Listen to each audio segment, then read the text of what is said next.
6 hours. That is how long it took the United States Navy to declare the Strait of Hormuz reopened for business. Not 6 weeks of clearing mines, not 6 months of diplomatic negotiation, 6 hours of military force. On Monday, May 4th, 2026, the U.S.-led Maritime Task Force launched Project Freedom, an operation to guide stranded ships out of the Iran-controlled strait after weeks of effective closure. The waterway through which approximately 20% of the world's daily oil supply normally flows had been shut down since the U.S. and Israel began attacks on Iran on February 28th. More than 800 ships and about 20,000 crew members remain stranded west of the narrow waterway. President Trump announced the operation on social media, promising neutral and innocent countries that we will guide their ships safely out of these restricted waterways so that they can freely and ably get on with their business. I need you to sit with that for a second. 800 ships, 20,000 crew members, weeks of economic strangulation. And the U.S. Navy just announced they are taking control. Before I show you exactly how the U.S. shut down Iran's control of the strait, and why Iran may be more powerless than it appears, hit subscribe. This is war conflict. I post forensic analysis of every major escalation. And this is the one that proves naval power still matters. Let me start with what is confirmed and what is not, because transparency matters. On May 4th, 2026, the U.S. Navy began Project Freedom, an operation to guide stranded commercial ships through the Strait of Hormuz. The operation involves guided missile destroyers, more than 100 aircraft, and 15,000 service members. The U.S. Naval Forces Central Command has directed vessels to route through Oman's territorial waters south of the main shipping lane, warning that the original route should be considered extremely hazardous due to the presence of mines that have not been fully surveyed and mitigated. Iran had deployed approximately a dozen mines in the strait, according to Reuters, citing sources familiar with the matter. The U.S. Navy struck 6 Iranian small military boats during the operation. Iran denied this, but Admiral Brad Cooper, commander of U.S. forces in the region, said he strongly advised Iranian forces to keep clear of U.S. military assets. Despite U.S. efforts, Iran retaliated by setting an oil port in Fujairah, UAE, ablaze with missiles, marking a significant escalation. What is analysis?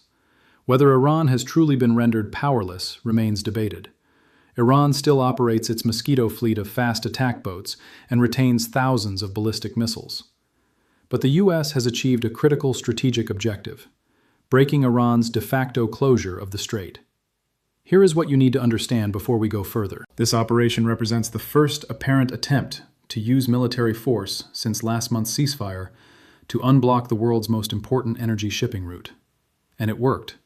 Let me explain what Project Freedom actually involves. The Joint Maritime Information Center announced Monday that the U.S. had set up an enhanced security area south of typical shipping routes and urged mariners to coordinate closely with Omani authorities due to anticipated high traffic volume. The strait sits between Iranian and Omani territory. By routing ships through Oman's territorial waters, the U.S. is effectively bypassing Iran's claimed control zone. The U.S. Navy is deploying guided missile destroyers as escorts. More than 100 aircraft are providing air cover. 15,000 service members are involved in the operation. This is not a symbolic gesture. This is a full-scale military undertaking. CENTCOM also announced that 49 commercial ships had been told to turn back. The message is clear. The U.S. is controlling who enters and exits the Gulf. The timing of this operation is critical. A 2-week ceasefire was announced on April 8th through Pakistani mediation, followed by direct talks in Islamabad on April 11th. But no agreement was reached on a lasting truce. The ceasefire held, but the strait remained closed. The economic damage continued. Trump's patience appears to have run out. Before Monday's operation, the U.S. had already established a naval blockade on Iranian ports on April 13th, depriving Tehran of oil revenue.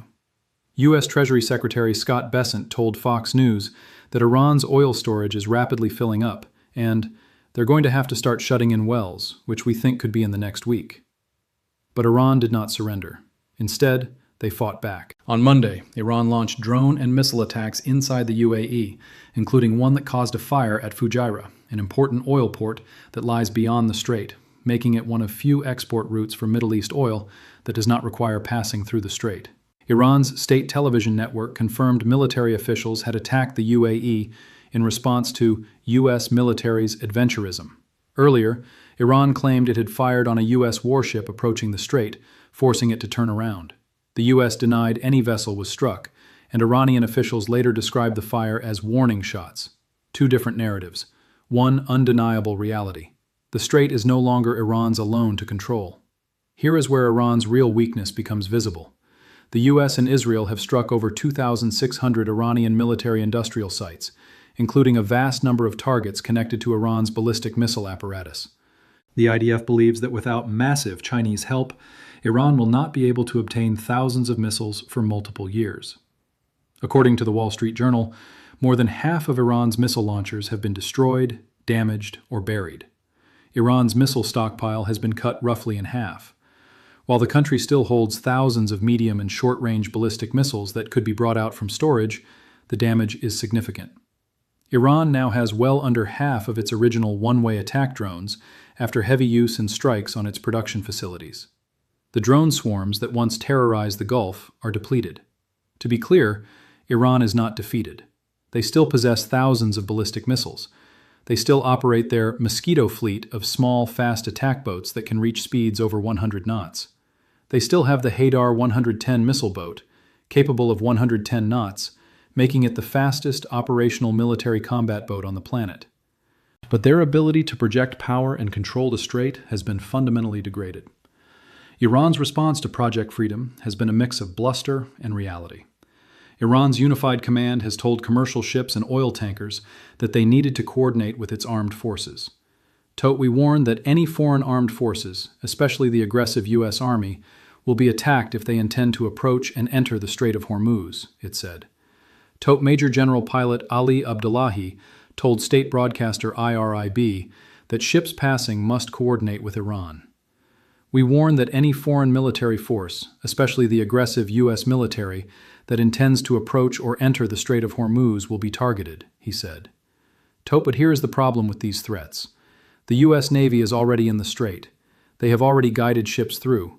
Iranian missiles and drones have not stopped them. Iran's parliamentary speaker, Mohammad Bagher Ghalibaf, issued a defiant statement on social media accusing the U.S. of breaching the ceasefire.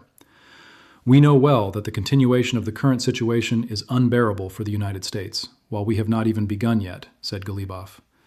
But we have not even begun is not a threat when your industrial base has been struck over 2,600 times and your missile inventory has been cut in half. There is another factor that complicates Iran's position. The Islamic Revolutionary Guard Corps Navy, which operates the Mosquito fleet, has faced significant losses. While Iran claims the fleet remains operational, U.S. officials have boasted about destroying 6 Iranian small boats in Monday's operation alone. Iran denied this, but independent confirmation is lacking. Iran has also moved to impose charges on transiting ships, but the U.S. has warned shipping companies they could face sanctions for paying Iran in any form. Between the naval blockade, the military strikes, and the sanctions threat, Iran's economic options are narrowing. The damage to Iran's economy is becoming critical. U.S. Treasury Secretary Bassant said Iran has gotten less than $1.3 million in tolls, which is a pittance on their previous daily oil revenues. Iran's oil storage is filling up rapidly, and wells may need to be shut in within the next week. When oil wells are shut in, they can be damaged. Restarting production is not always simple. Iran risks long-term damage to its primary source of revenue. What does powerless actually mean in this context? It does not mean Iran cannot fight. They have proven they can hit the UAE. They have proven they can fire missiles. They have proven they can threaten. But powerless means unable to achieve their strategic objective. Iran's strategic objective in closing the strait was to force the U.S. and Israel to negotiate on their terms, to create enough economic pain that the coalition would fracture. That has not happened. The U.S. Navy is now shepherding ships through the strait. The ceasefire, however fragile, is still holding. And Iran's once formidable missile and drone arsenal is depleted. Iran's Navy has never been a traditional blue water force. It has always relied on asymmetric tactics, speedboats, mines, drones, and missiles. But those asymmetric capabilities require constant replenishment. The drones get shot down. The missiles get intercepted. The speedboats get sunk. Without the industrial base to replace them, the asymmetry fades. The U.S. has also begun mine-clearing operations. According to Defense News, the U.S. can draw on an arsenal of drones, explosive-laden robots, and helicopters to clear mines from the strait. Unmanned systems could clear the strait in a matter of weeks, given a permissive environment. But here's the catch. The permissive environment is not guaranteed. Iran could attack mine-clearing crews, slowing the process and raising risks. As Admiral Daryl Cottle, Chief of Naval Operations, said in March, finding and destroying mines is very time-consuming and leaves mine-clearing capability vulnerable. Nevertheless, the U.S. has started. The strait is being cleared. The ships are moving. Major shipping companies have said they were likely to wait for an agreed end to hostilities before trying to cross the strait. The risk remains high. But the psychological barrier has been broken. The U.S. has shown it can operate in the strait despite Iranian threats. Iran's Foreign Minister Abbas Araghchi said Monday's events showed there was no military solution to the crisis. He may be right. But the U.S. has demonstrated that the status quo, Iran controlling the strait by threat, is no longer acceptable. Here is what makes this harder to talk about than it should be. Neither side can fully admit weakness. Iran cannot admit that its control of the strait has been broken. The U.S. cannot admit that mines and speedboats still pose a credible threat, so both sides will claim victory. Iran will point to the UAE strike as proof they can still hit back. The U.S. will point to the ships moving through the strait as proof the operation succeeded. The truth is somewhere in between. Iran is not powerless, but they are no longer in sole control of the world's most important oil choke point. Here is my question for you in the comments. Can the U.S. keep the Strait of Hormuz open without escalating the war? Or will Project Freedom trigger a new round of fighting that breaks the ceasefire permanently? All sources are linked in the description. Anadolu Ajansa, The Guardian, The Indian Express, Defense News, and other verified news outlets confirm the operation details, military actions, and strategic implications. If you made it this far, you understand that the next war won't be won by the side with the most missiles. It will be won by the side that controls the waterways the world depends on. This is War Conflict. I'll see you in the next one.